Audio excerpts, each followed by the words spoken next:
बारे में पता करते हैं। सार्वभौमिक सत्य यानी किसी डिराइवेशन ऑफ एनी फॉर्मूला या डिराइवेशन ऑफ एनी थ्योरम या एनी प्रिंसिपल ऑफ मैथमेटिक्स जो सार्वभौमिक यानी यूनिवर्सल ट्रूथ होता है। इट मीन्स कि जो फॉर्मूला हमारे यहाँ वेरीफाइड है वो अदर कंट्रीज में भी वही होगा। आप कहीं भी चले जाएंगे दैट इज एक्सेप्टेबल।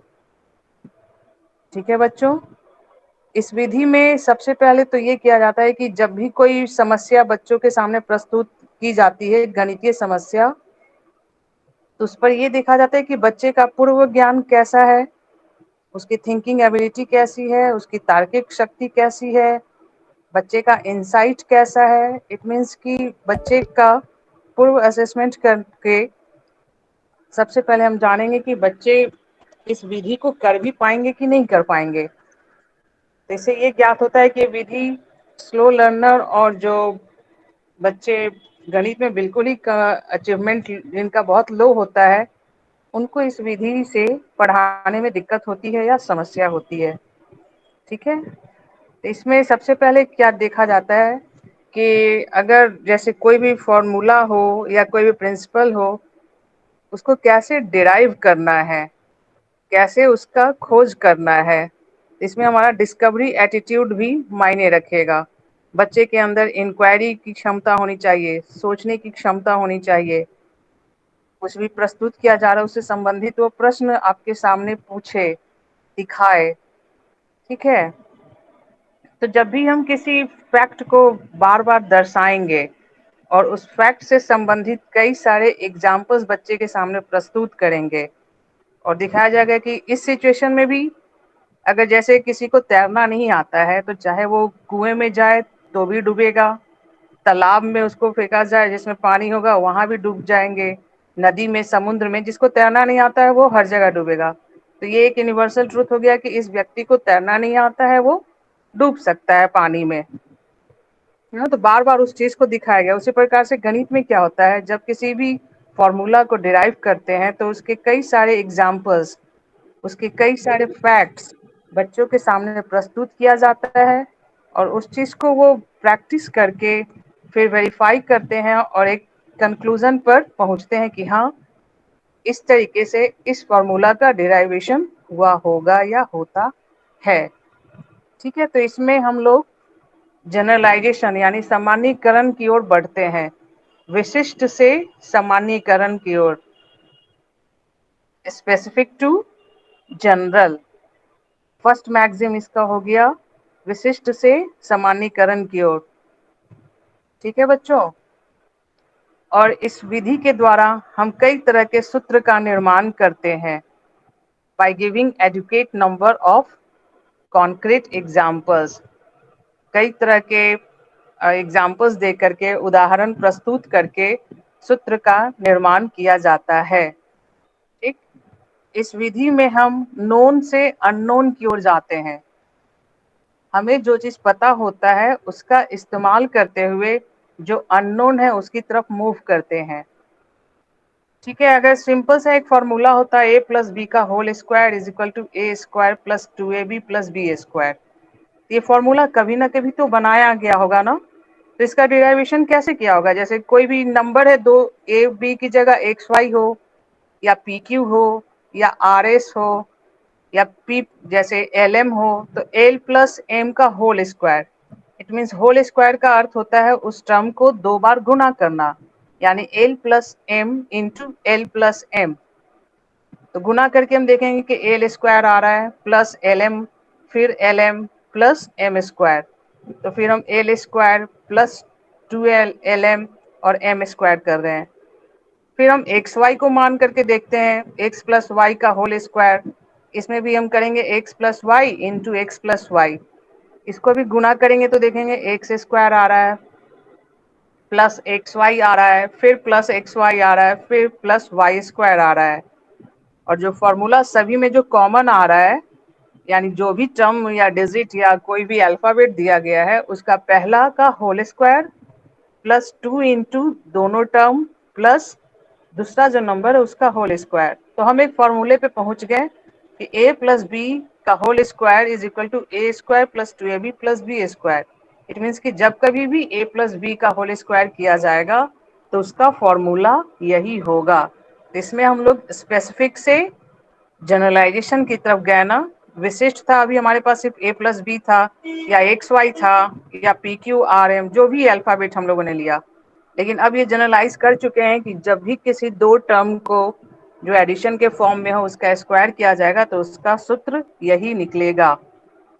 ठीक है बच्चों, पर्टिकुलर से जनरल हो गया और कॉन्क्रीट से एब्स्ट्रैक्ट। हमारे पास जो भी नंबर्स हैं जैसे a प्लस बी है, इसमें जो भी अल्फाबेट है या कोई भी नंबर दिया हुआ हो या कोई भी अल्फाबेट है, तो ये कॉन्क्रीट एग्जांपल्स हैं। इट मीन्स कि इस नंबर्स को हम देख रहे हैं और समझ रहे हैं। जो फॉर्मूला डिराइव हुआ दैट वो क्या हो गया, एब्स्ट्रैक्ट हो गया, अमूर्त हो गया। तो इसमें हम लोग बेसिकली 3 मैक्सिम्स को फॉलो करते हैं, पर्टिकुलर से जनरल की तरफ, ठीक है, विशिष्ट से सामान्यीकरण की ओर, नोन से अननोन की ओर। हमारा ये नंबर, हमारा ये अल्फाबेट नोन था, अननोन क्या था हमारा, फॉर्मूला। तो नोन से हम अननोन की ओर मूव कर रहे हैं और कॉन्क्रीट से एब्स्ट्रैक्ट की ओर। ठीक है, तो basically we follow this 3 maxims in this method. ठीक है बच्चों, और जो सबसे बड़ा टास्क है इस आगमन विधि का, दैट इज जनरलाइजेशन, सामान्यीकरण करना। जनरलाइजेशन समझ रहे हैं? अब जैसे a प्लस बी का होल स्क्वायर का जो फॉर्मूला हमारे इंडिया में है, अदर कंट्रीज में भी वही होएगा। इट मीन्स कि it is truth for everyone and for everywhere, universal हो गया वो फैक्ट। ठीक है, ये एक संक्षिप्त जानकारी थी इंडक्टिव मेथड के। उसके बाद हम लोग चर्चा करेंगे steps of inductive method. Inductive method के अंतर्गत हम किन किन स्टेप्स के द्वारा किसी भी फॉर्मूला या किसी भी जनरलाइजेशन की ओर मूव करते हैं। तो सबसे पहला हमारा जो स्टेप होता है वो होता है प्रस्तुतिकरण, उदाहरणों का प्रस्तुतिकरण, प्रेजेंटेशन ऑफ वेरियस एग्जाम्पल्स। ठीक है, दूसरा स्टेप होता है हमारा ऑब्जर्वेशन यानी निरीक्षण। तीसरा स्टेप होता है हमारा जनरलाइजेशन यानी सामान्यीकरण। और फोर्थ स्टेप होता है हमारा वेरिफिकेशन यानी सत्यापन। ठीक है, तो जो हम अभी a प्लस बी का होल स्क्वायर उसी फॉर्मूला को यूज करते हुए आप ये चारों स्टेप्स के बारे में अभी मैं आपको बताती हूँ। जैसे सबसे पहला हमारा है प्रेजेंटेशन ऑफ एग्जाम्पल्स यानी विभिन्न उदाहरणों का प्रस्तुतिकरण। तो आप विद्यार्थी के समक्ष a प्लस बी की तरह x प्लस वाई या l प्लस एम या c प्लस डी विभिन्न एग्जाम्पल्स इस तरीके का प्रस्तुत करेंगे। ठीक है, उनको आप बोलोगे। सेकेंड स्टेप है हमारा ऑब्जर्वेशन। आप बच्चे से बोलेंगे कि इस जो भी एग्जाम्पल आपके सामने प्रस्तुत किया गया है उसको बारीकी से निरीक्षण करो और देखो कि इसमें क्या संभव हो पा रहा है या किस तरीके से इसको किया जा सकता है। तो कोई भी जिस अभी भी जैसे मैंने बताया पहले भी, जैसे a प्लस बी का होल स्क्वायर लिखा हुआ है तो बच्चा क्या करेगा, a जब तक उसको फॉर्मूला नहीं पता होगा तो क्या करेगा, a plus B into A plus B.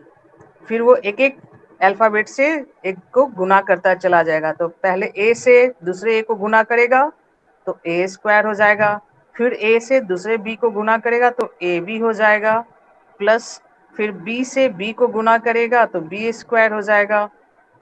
ठीक है, फिर बी से ए को गुना किया जाएगा तो वो बी ए हो जाएगा। फिर वो क्या करेगा, जो ए बी टर्म है उसको ऐड कर देगा तो a square plus 2ab plus B square. इस तरीके से उसने इसको लिखा। फिर उसे बोला गया कि चलो इसी तरीके से आप l प्लस एम का करिए, फिर कहा जाएगा x प्लस वाई का करिए।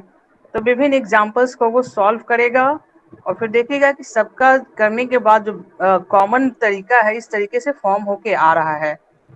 तो थर्ड स्टेप है हमारा जनरलाइजेशन, सामान्यीकरण। यानी वो देख लेगा कि जब कभी भी दो डिजिट्स को, दो अल्फाबेट्स को जो प्लस के फॉर्म में होते हैं उसका अगर हम स्क्वायर करते हैं तो उसका जो डिराइवेशन है वो a square plus B square plus 2ab आ रहा है।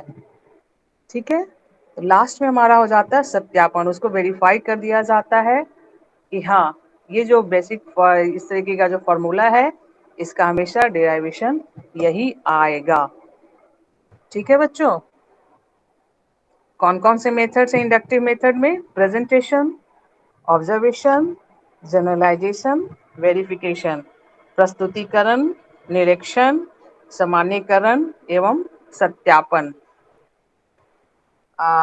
अभी तक जितना चर्चा किया इंडक्टिव मेथड के बारे में, किसी को कुछ पूछना है या कोई कंफ्यूजन है? No ma'am. नहीं, किसी को भी नहीं ना? मेरे ख्याल से इजी टॉपिक है और पहले भी पढ़ चुके हो तो कंफ्यूजन परसिस्ट नहीं करना चाहिए। ठीक है, अब इसके कुछ गुण के बारे में चर्चा करेंगे। मेरिट्स ऑफ इंडक्टिव मेथड, क्या गुण हो सकते हैं इसके? इस विधि का क्या गुण हो सकता है, बतलाइए। अब बच्चों को मतलब गणितीय क्वेश्चन जो क्वेश्चंस होते हैं उनको हल करने में आसानी रहती है, क्योंकि इसमें पहले एग्जाम्पल देते हैं, उसके बाद उसको जो है क्वेश्चंस हल करने के लिए बोलते हैं। तो सबसे पहले वो एग्जाम्पल देख के उसको कहीं ना कहीं अंदाजा लग जाता है कि ये किस तरीके से होगा, मतलब आसानी रहती है। ओके, किसी भी फैक्ट को समझने में आसानी होती है। ठीक है, ये हमारा एक साइंटिफिक मेथड है, एक वैज्ञानिक विधि है। वैज्ञानिक विधि कैसे हुआ मैम बच्चों? इसमें एक कमी भी है। अगर क्या कहते क्या बच्चा जो है फार्मूला के हिसाब से अगर सवाल हल कर ले रहा है तो उसको सोचने समझने की तार्किक शक्ति फिर नहीं रहती है। नहीं, इसमें तो फॉर्मूला बताया ही नहीं जा रहा है, फॉर्मूला तो हम डिराइव इसमें कर रहे सिद्ध हैं। किया जाता है, है इसमें ना सिद्ध बेटा, किया जाता है, इसमें हम प्रूव किया कोई भी जाता है। चीज होता है उसको प्रूफ करते हैं। जी मैम। ठीक ना? तो कोई भी चीज प्रूफ कर रहे हो, सिद्ध कर रहे हो या फॉर्मूला बना रहे हो, तो उसमें तो आपकी तार्किक शक्ति का अत्यधिक विकास हो रहा है। जो आप बता रहे हो डिडक्टिव मेथड का बता रही हैं आप। ठीक है, सबसे पहला इसका गुण है कि ये एक वैज्ञानिक विधि है। वैज्ञानिक विधि इसलिए है क्योंकि इसको प्रमाणित किया गया है। आप खुद प्रमाण किए हैं विभिन्न एग्जाम्पल्स के थ्रू कि हाँ, ऐसा होने पे इस प्रकार का होता है। ठीक है, प्रमाणित है। इसके अलावा इस विधि से बच्चे के अंदर वैज्ञानिक अभिवृत्ति का विकास होता है। उसके अंदर क्रिटिकल थिंकिंग या रीजनिंग या ऑब्जर्वेशन, इन सब का विकास होता है। ठीक है, यह एक लॉजिकल मेथड है। लॉजिकल इसलिए है क्योंकि you are using various logic to derive any formula और टू प्रूव एनी थ्योरम। आप अपना लॉजिक का इस्तेमाल कर रहे हैं, आप अपने तार्किक शक्ति का, ज्ञान का इस्तेमाल कर रहे हैं। ठीक है, ये एक मनोवैज्ञानिक विधि है। ठीक है बच्चों, और तीसरी चीज नेक्स्ट ये कि इसमें बच्चे एक्टिवली पार्टिसिपेट करते हैं। ठीक है, और नेक्स्ट है इसमें इट इज मोर रियलिस्टिक, यानी यथार्थ के करीब है। रियलिस्टिक क्यों है? क्योंकि आप खुद देख रहे हैं कि ऐसा करने पे इस तरीके का फॉर्मूला बन रहा है। ये कोई रेडीमेड आपके सामने प्रेजेंट तो नहीं किया गया, आपने खुद डिराइव किया। So it is more close to realistic, यह यथार्थ के ज्यादा करीब है, यानी यथार्थवाद इसमें है। ठीक है बच्चों, इसी प्रकार से हर एक इसके भी कुछ डिमेरिट्स हैं जैसे अन्य विधियों के होते हैं। तो सबसे बड़ा डिमेरिट तो ये है कि गणित के सभी टॉपिक इस विधि के द्वारा हम नहीं कर सकते हैं। ठीक है, दूसरी चीज ये कि इस विधि के द्वारा समस्याओं का हल करने के लिए हमें अत्यधिक समय लगता है। यह एक जटिल प्रक्रिया है, इसमें ऊर्जा की खपत ज्यादा होती है। इसको करने के लिए व्यक्ति या विद्यार्थी का दिमाग तेज होना चाहिए। ठीक है, it is not support for या not supportive for slow learners और बिलो एवरेज स्टूडेंट। ठीक है बच्चों, इंडक्टिव मेथड हमारा यहाँ हो गया। किसी को कुछ पूछना है?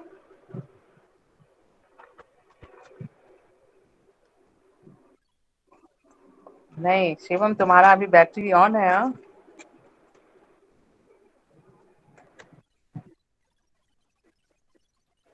कर लीजिए।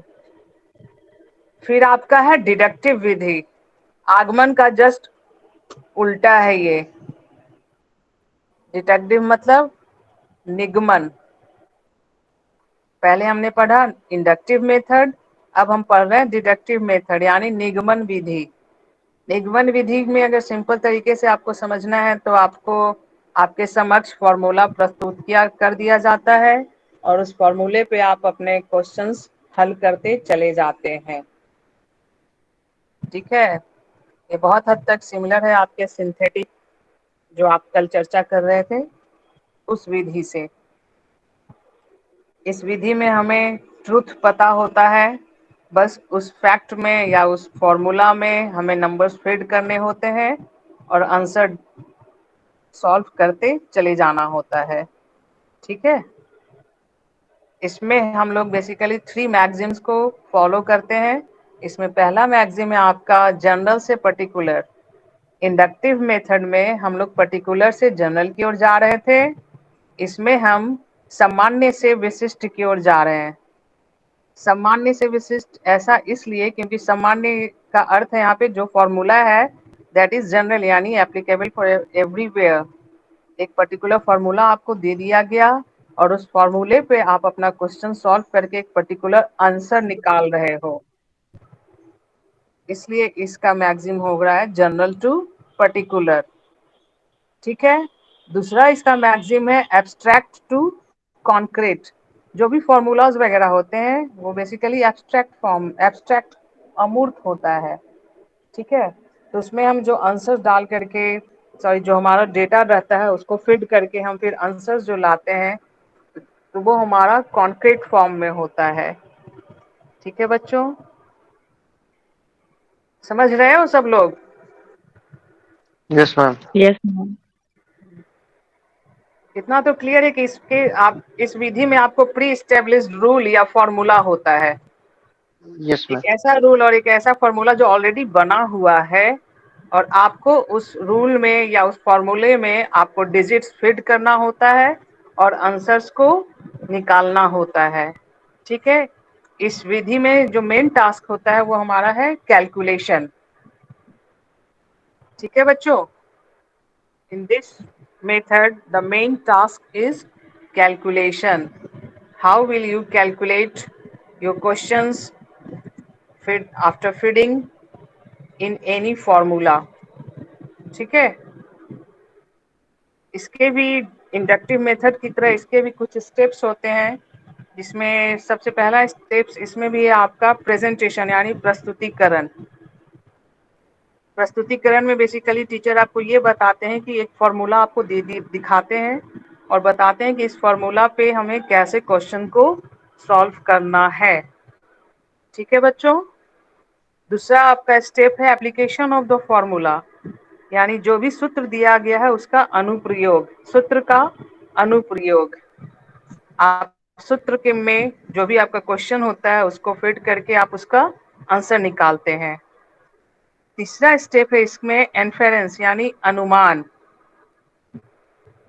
अनुमान लगाना। अनुमान बेसिकली क्या, to understand that this formula is key to solve the question. अगर आप उस फॉर्मूला जैसे दूसरे स्टेप में आपने किया एप्लीकेशन ऑफ द फॉर्मूला यानी सूत्र का अनुप्रयोग, आप किसी भी क्वेश्चन किसी एक क्वेश्चन का डेटा लेकर के आपने फॉर्मूला में डाला और आपने उसको सॉल्व किया, तो थर्ड स्टेप जो है आपका अनुमान आपको ये बता रहा है कि आगे के भी अगर इस तरह के प्रश्न आएंगे तो उस प्रश्न में हम इस सूत्र का इस्तेमाल करते हुए प्रश्न का हल करेंगे। ठीक है, फोर्थ स्टेप है हमारा वेरिफिकेशन यानी सत्यापन। अब आप समझ गए कि जब भी हमारा इस तरीके का क्वेश्चन आएगा चाहे किसी भी फॉर्म में आए हमें इस फॉर्मूला को यूज करना है। ठीक है, जैसे मैं आपसे पूछ रही हूँ कि एरिया ऑफ वॉल बताइए। आप सब अपने घर में अभी होंगे, आपके वॉल का क्या एरिया होगा? वॉल जो है, दीवार जो है किस शेप में है, या तो स्क्वायर होगा या रेक्टेंगल होगा। ज्यादातर रेक्टेंगल होता है, आयताकार होता है ना। तो फॉर्मूला क्या होता है, क्षेत्रफल निकालने का, किसी भी आयत का फॉर्मूला क्षेत्रफल कैसे निकाला जाता है? लेंथ एंड ब्रेथ मल्टीपल क्या बोल रहे हो? लंबाई गुणे चौड़ाई। जी, लंबाई गुणे चौड़ाई। चाहे वॉल आपका लाल कलर का हो या पीले रंग का हो या किसी भी तरह का हो, है ना? आपको यही फॉर्मूला यूज करना है, ठीक है? यानी एक प्री इस्टेब्लिश्ड फॉर्मूला आपके पास है, और आपके पास अगर डेटा है तो आप उस डेटा को फीड करके उस सूत्र में आप अपना आंसर ज्ञात कर सकते हैं, ठीक है? इसके स्टेप समझ में आ गया? स्टेप दोबारा मैम बता दीजिएगा। सबसे पहले प्रस्तुतिकरण, प्रेजेंटेशन। इसमें शिक्षक क्या करते हैं, आपके समक्ष उस फॉर्मूला को लिखते हैं और उसको एक्सप्लेन करते हैं, उसका विवरण देते हैं, ठीक है बच्चों? दूसरा स्टेप हो जाता है आपका एप्लीकेशन ऑफ द फॉर्मूला, सूत्र का अनुप्रयोग। यानी उस सूत्र के बारे में आपको समझना और उसको कैसे निकालना है, इसके बारे में आपको जानकारी मिल जाती है। और एक क्वेश्चन आप उस सूत्र के आधार, डेटा के आधार पे उस सूत्र में फीड करके आप आंसर भी निकालते हैं। तीसरे स्टेप में है आपका इन्फेरेंस, यानी अनुमान।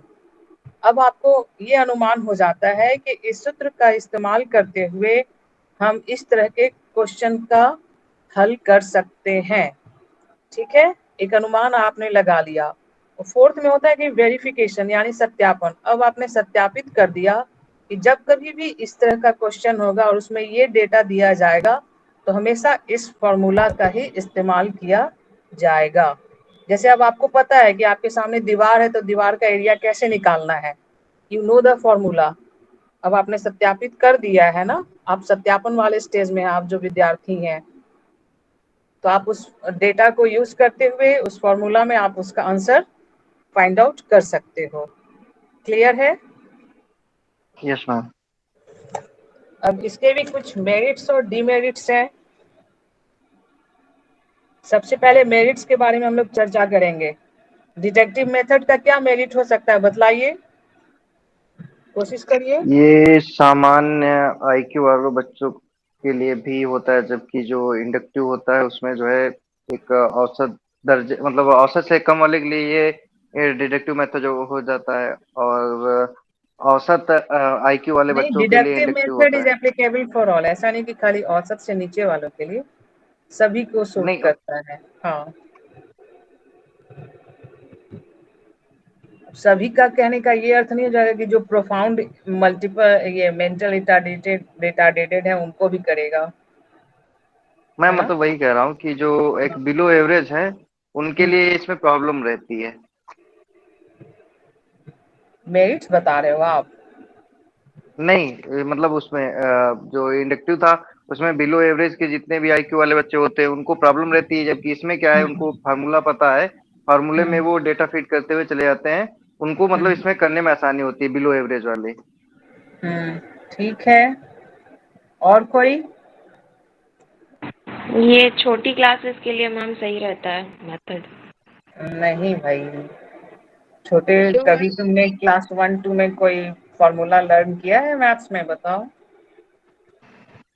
या क्लास 3 में, 4 में, नर्सरी, केजी, किसी भी क्लास में कोई मैथ्स का फॉर्मूला था? नहीं। नहीं ना। छोटी कक्षाओं में तो हमेशा इस चीज को पढ़ाया जाता है कि ये चीज कैसे हुआ।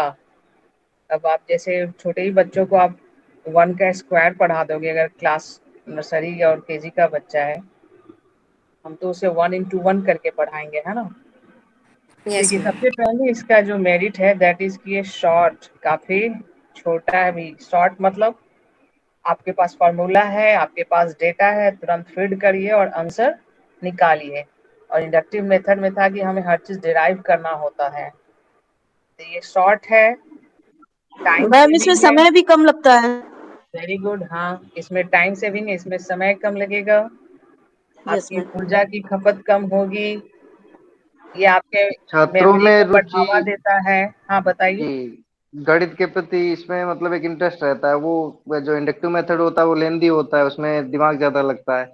इसमें शॉर्ट में हो जाता है कम समय में, तो इसमें इंटरेस्ट भी रहता है बच्चों को एक हाँ, फार्मूला के क्योंकि थ्रू जो है जल्दी जल्दी क्वेश्चन करते झट चले से। जाते हैं तो लगता है अरे जी। वाह मैं तो बहुत अच्छा कर रहा हूँ। ये इफेक्टिव मेथड है, एक प्रभावशाली विधि है, सिंपल है, साधारण विधि है। इस विधि के द्वारा समस्या का समाधान करने से हमारे स्पीड यानी हमारी गति एंड एफिशिएंसी यानी दक्षता दोनों ही बढ़ता है। और प्रैक्टिस के लिए और रिवीजन के लिए ये एक अच्छा विधि है। ठीक है बच्चों। Yes ma'am. इसके डिमेरिट्स क्या हो जाएंगे? It is not suitable for beginners, जो स्टार्टर्स हैं उन बच्चों के लिए सही नहीं है। दूसरा डिमेरिट ये है कि इट डिमांड्स ब्लाइंड मेमोराइजेशन, यानी रट जाना है बस फॉर्मूला को, कैसे बना हमें उससे कोई मतलब नहीं, but we have to learn rote that formula.